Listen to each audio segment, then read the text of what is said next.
बालपुर नाम गांव में सीता नाम की एक औरत अपने बेटे हीरा और बेटी कोमल के साथ रहती थी। सीता अपने बेटे और बेटी में बहुत भेदभाव करती थी। बेटे से बहुत प्यार करती थी और बेटी को बिल्कुल भी पसंद नहीं करती थी। सीता हमेशा ही कोमल पर चीखती चिल्लाती और उसको छोटी छोटी गलती पे बहुत मारती थी।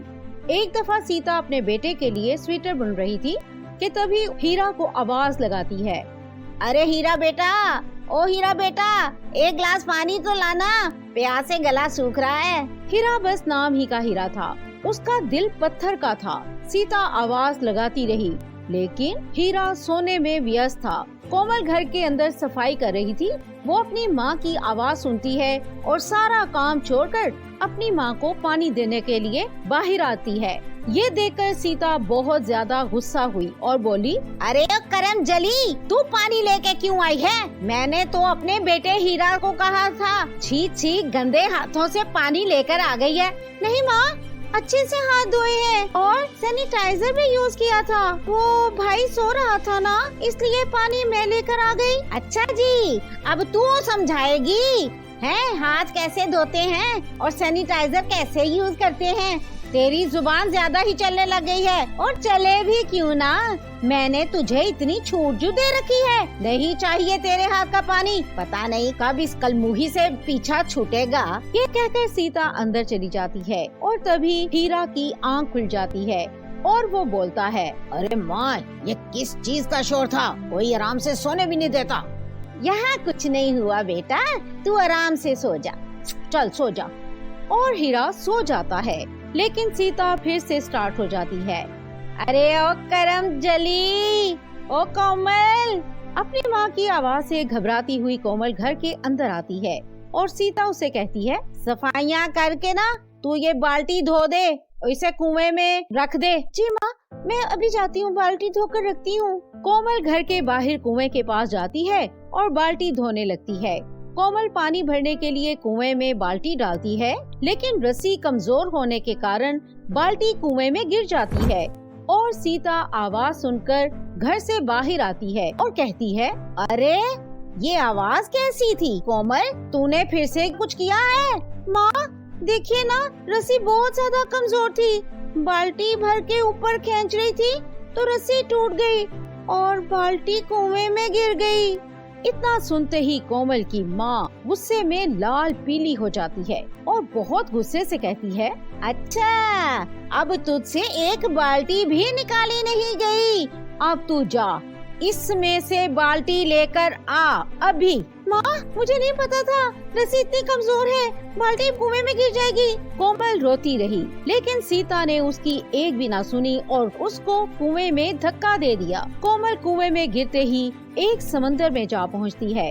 तैरते तैरते किनारे पे पहुँच गई और देखती है कि वो बहुत ही सुंदर जगह में है। इतनी सुंदर जगह कि आज से पहले उसने कभी नहीं देखी थी। कुएं के नीचे इतनी सुंदर जगह। कोमल आगे बढ़ती रही। चलते चलते कोमल देखती है कि एक खरगोश जख्मी था और मदद के लिए पुकार रहा था। अरे मेरे पाँव में कांटा चुभ गया है, तुम इसको निकाल दो। रुको खरगोश, मैं तुम्हारे पाँव से अभी कांटा निकाल देती हूँ। कोमल ने खरगोश के पाँव से कांटा निकाल दिया और वहीं पास जड़ी बूटी का पेड़ होता है। वहाँ से कुछ पत्तियाँ तोड़कर लेप बना के खरगोश के पाँव में लगा देती है और खरगोश खुश होकर कहता है, बहुत शुक्रिया, अगर तुम ना होती तो पता नहीं क्या होता। कोमल मुस्कुराते हुए आगे चल पड़ती है और चलते चलते कोमल को एक झोंपड़ी दिखाई देती है और कोमल थोड़ी देर के लिए वहीं पर खड़ी हो जाती है। तभी झोंपड़ी के अंदर से एक बूढ़ा बाबा निकलता है। कोमल बाबा को देखकर डर जाती है लेकिन बाबा उसे कहता है, डरो मत बेटी, मैं तुम्हें कोई नुकसान नहीं पहुंचाऊंगा। तुम इस नई दुनिया में क्या कर रही हो कोमल? अपनी सारी बात बाबा को बताती है।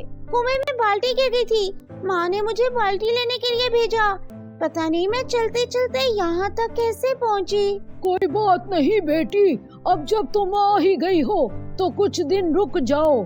ये देखो, ये मेरा घर है, तुम यहाँ रुक सकती हो। दूसरी तरफ कोमल की माँ सीता कुएं में झांक कर देखती है और बोलती है, अरे अभी तक महारानी कुएं में से नहीं निकली। हाय, लगता है कुएं के अंदर ही मर गई है। चलो कोई नहीं, जान छूटी उस मनहूस से। सुबह होने पर कोमल बाबा के घर का सारा काम करने लगती है और खाना भी बना देती है। बाबा के पास आती है और बोलती है, ये ले बाबा, मैं आपके लिए गर्मा गर्म खाना बना कर लाई हूँ और आशा करती हूँ आपको ये खाना पसंद आएगा। बाबा ने खाना खाया और बोला, मेरी प्यारी बेटी, इतना स्वादिष्ट खाना बनाया है तूने, तुम्हारे हाथों में तो जादू है।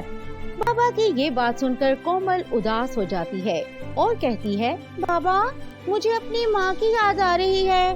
मैं कभी अपने परिवार से इतना दूर नहीं रही हूँ। लगता है तुम्हारी माँ तुमसे बहुत ज्यादा प्यार करती होगी। हाँ बाबा, मेरी माँ मुझसे बहुत ज्यादा प्यार करती है। फिर तो तुम्हें और दिन नहीं रोक सकता। चलो बेटी, मेरे साथ चलो। ये कहकर बाबा कोमल को झरने के पास ले जाता है और उसकी बाल्टी जादू से ले आता है और कोमल को कहता है, जाके झरने के पास खड़ी हो जाओ। झरने के अंदर से सोना चांदी के जेवरात बाहर निकलने लगते हैं। कोमल ये देखकर हैरान रह गई और बाबा से बोली, बाबा ये देखें, कितना सारा सोना निकला है इससे, और चांदी भी। हाँ बेटा, ये सारा सोना चांदी तुम्हारे लिए है। क्या सच में बाबा? ये अब मेरे लिए है? आपका बहुत शुक्रिया। इसे मैं अपने घर लेकर जाऊंगी तो माँ देखकर बहुत ज्यादा खुश होगी।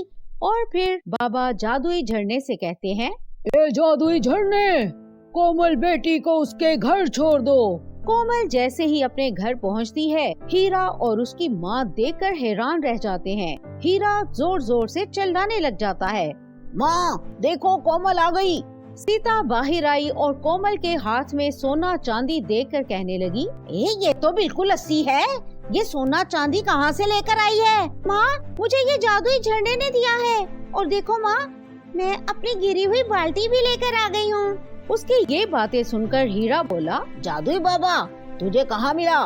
बोल, जल्दी बोल, मैं भी सोना चांदी लेकर आऊँगा। हीरा भाई, वो कुएं में है, उसके नीचे रहता है बाबा। ठीक है, मैं भी जाऊँगा और तुझसे 2 गुना सोना लेकर आऊँगा। हीरा बेटा, जल्दी जा, बिल्कुल भी देर ना कर और अपने दोनों हाथों में भर भर के सोना लेकर आना। हीरा जल्दी से कुएं में छलांग लगा देता है, समुद्र नगर में पहुंच जाता है और चलते चलते हीरा को वही झोंपड़ी दिखाई देती है और झोंपड़ी के अंदर से बाबा निकल आता है। हीरा उससे पूछता है, तुम वही बाबा हो ना जिसने मेरी बहन को सोना दिया था? अब मुझे भी सोना चाहिए। ठीक है, मेरे साथ चलो। बाबा हीरा को जादुई झरने के पास ले जाता है और कहता है, जाओ झरने के पास खड़े हो जाओ। हीरा जैसे ही झरने के पास खड़ा हो जाता है, सोना चांदी गिरने की बजाय उसके ऊपर कीचड़ गिरने लगता है। अरे ये क्या, मेरे ऊपर कीचड़ कहाँ से गिर गया? मेरी बहन को सोना मिला था और मेरे को कीचड़? तुम्हारा बस नाम ही हीरा है, तुम्हारा दिल काला है, इसलिए तुम्हें ये कीचड़ मिला है। तुम्हारी बहन का दिल कोमल है और वो बहुत समझदार है, इसलिए उसे सोना मिला है। ये सुनकर हीरा परेशान हो जाता है। हीरा अपने घर जाता है और अपनी माँ को सारी बात बता देता है। उस दिन से माँ बेटा कोमल को परेशान नहीं किया करते थे और कोमल की माँ भी उससे अच्छा बर्ताव करने लगी थी। तो दोस्तों, आपको कैसी लगी हमारी आज की कहानी? अगर कहानी पसंद आई हो तो वीडियो को लाइक करें, चैनल को सब्सक्राइब करें और शेयर करें और हाँ, कमेंट करके अपनी राय का इजहार जरूर करें।